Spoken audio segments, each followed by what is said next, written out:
Hello. How's everybody doing today? Brother John Stewart on behalf of Lost Sheep Ministries, here to take you on another little walk with the word for the day. So today I got to bring a lesson by my guy David, but I have to say I'm going to have to bring this lesson with a heavy heart because it don't paint him in a good light. I know I've been in my last few videos, been on the Psalms, and I've been bragging on David and talking about how awesome he was and how he's a man after God's own heart and give him all these props. But tonight I can't do that. You know, I told y'all in my other video, you got to have the good, bad, and the ugly. And I've been giving y'all the good, but I got to give you the bad and the ugly tonight. And it breaks my heart every time I read this story, every time I go through this lesson. But I got to give it to y'all because I got to give you the whole truth. So tonight I'm going to share with y'all a lesson out of 2 Samuel chapter 11, verses 1 through 4. And in 2 Samuel 11, 1 through 4, the Lord tells us this. He said, "And it came to pass, after the year was expired, at the time when kings go forth to battle, that David sent Joab and his servants with him and all Israel, and they destroyed the children of Ammon and besieged Rabbah. But David tarried still at Jerusalem." God dang it, David should have went with him. "And it came to pass in an eventide that David arose from off his bed and walked upon the roof of the king's house. And from the roof he saw a woman bathing herself. And the woman was very beautiful to look upon. And David sent and inquired after the woman, and one said, Is not this Bathsheba, the daughter of Eliam, the wife of Uriah the Hittite? And David sent messengers and took her, and she came in unto him, and he lay with her. For she was purified from her uncleanness, and she returned into her house." God dang it, David. Why, David? Why would you do something like that? Why? Every time I read that story, like, David, why would you do that? How can you go from being a man after God's own heart to doing something like this? What happened to him? I'm going to tell you what happened to him. The same thing that happened to David is the same thing that happened to Diddy, the same thing that happened to Epstein, the same thing that happened to Weinstein, and the same thing that happened to all these other celebrities that we seeing going crazy and doing all these deviant things. And that thing is this: idle hands. That's what it boils down to. It's idle hands. You know, there's that old saying, idle hands is the devil's playground, and that can't be a more true statement. Because if you don't give yourself something better to do, then you're going to go out and find some trouble.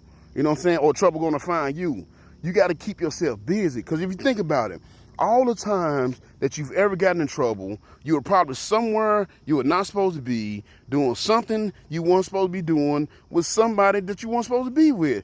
And you was there simply because you just didn't have nothing better to do. And that's where David was at. You know what I'm saying? That's where he messed up.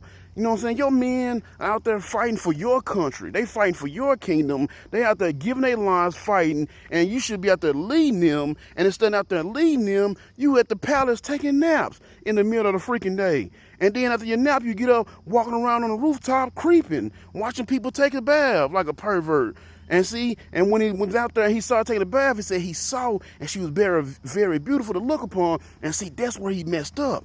Because, see, that's what sin starts. Like I said, if you don't keep yourself busy, you're going to go looking for trouble. And that's what he was doing. He was looking for trouble because sin starts in the eyes. And you have to y'all got to realize that. That's why you got to watch what you put before your eyes. Because sin starts in your eyes and then it moves to your heart. We saw with Eve. You know, when you look at go back to Eve in the garden and the fruit. Once the devil convinced her, the serpent convinced her that the God was lying and she wasn't going to die if she eat the fruit, then what it said she did, she looked upon the fruit, saw it was good for eating, and she took of it. Same thing happened to one of Jacob's daughters. You know what I'm saying? She just had to go into the town and see what all the town girls were doing. You know what I'm saying? Go on to see what they was doing, and went into the town and came across the wrong dude and ended up getting raped. And then in retaliation, her brother went out and they killed everybody that lived in the town. You know what I'm saying? So look at all the people that died behind that. Same with Samson. Samson was in a situation where he's supposed to be with his Israelite women. You know, if you know the old laws, you weren't supposed to be with, Israelites was not supposed to be with anybody outside of Israelites, but he's down there looking at the Philistine girls, had to have one that he saw, you know what I'm saying, had desire and went and got her, and then all kind of people died behind that. The situation with Israel was going in to conquer the promised land. A guy named Achan saw some clothes he wasn't supposed to have, saw some jewelry and stuff he wasn't supposed to have, some gold and stuff, and had to take it. And he took it and Israel got in trouble. All kind of people died behind that.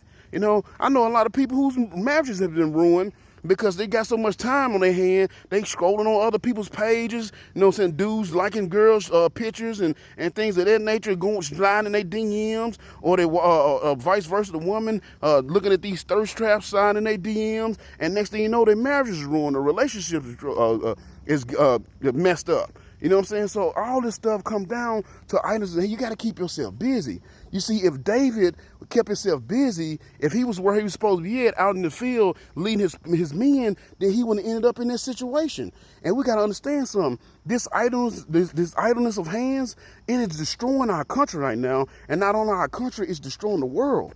You know, it's destroying the world. And he's like, well, how can idleness be destroying the world? Because it's giving people all this time. They got all this time in their hand, and they're not doing nothing productive with this time. They're using this time to get into deviant behaviors. And a lot of people don't realize, you know what I'm saying? That's why Sodom and Gomorrah was destroyed. See, you fake Christians don't know your Bible. You try to use the Sodom and Gomorrah story to speak out against homosexuality and be like, oh, see, God destroyed Sodom and Gomorrah because of homosexuality. He did not destroy Sodom and Gomorrah over homosexuality. Anybody that say that do not know their Bible. Stop listening to them. You know what I'm saying? Now, it did have something to do with it, but it was simply the straw that broke the camel's back. You know, the reason that the reason that Sodom and Gomorrah was destroyed, you go over to Ezekiel chapter 16, verses, I think it's verse 50. It's down in 50, 51, somewhere in that area. But it tells you why it was destroyed. And it was due to idleness. It said, behold, this was the iniquity of thy sister Sodom. Pride, fullness of bread, and abundance of idleness was in her. You see, they was idle. They had nothing else to do, so they was walking around having sex with men and doing all this weird stuff, and men start calling themselves women, and women start calling themselves men. See, that's all idleness. That's all the kind of deviant behavior that's coming up because we ain't got nothing better to do. So what you got to do, you got to start keeping yourself busy. And not just keeping yourself busy doing anything, keep yourself busy building the kingdom of God. Because if you're really doing the work that God has for you to do, you won't have time to get in trouble. That's why James says faith without works is dead. Because you really have faith, you're going to have those works because you want to do what you can to build the kingdom. And that's what I do every day. You know why y'all don't hear Brother John getting in trouble no more like he used to? You know why you don't hear Brother John out there creeping around on his wife? It's not because I'm so good and holier than now. It's because I literally don't have time to. I literally don't have time to get in trouble. I'd rather have time to sleep. Like the amount of sleep I get at the end of my day is the amount of time I was able to save by like not doing certain things. You know what I'm saying? If I'm lucky, for the last 3 days, I've only got like 4 hours of sleep. That's how busy I've been. I literally don't have time because I stay busy doing the work that I have to do. You know what I'm saying? If I wasn't trying to keep you knuckleheads straight, you know what I'm saying, keep y'all in line, then I might be out there getting in some trouble in some of these different behaviors. But I don't, because I don't have time, because I'm doing the work building the kingdom. You know what I'm saying? So get them hands busy doing your work.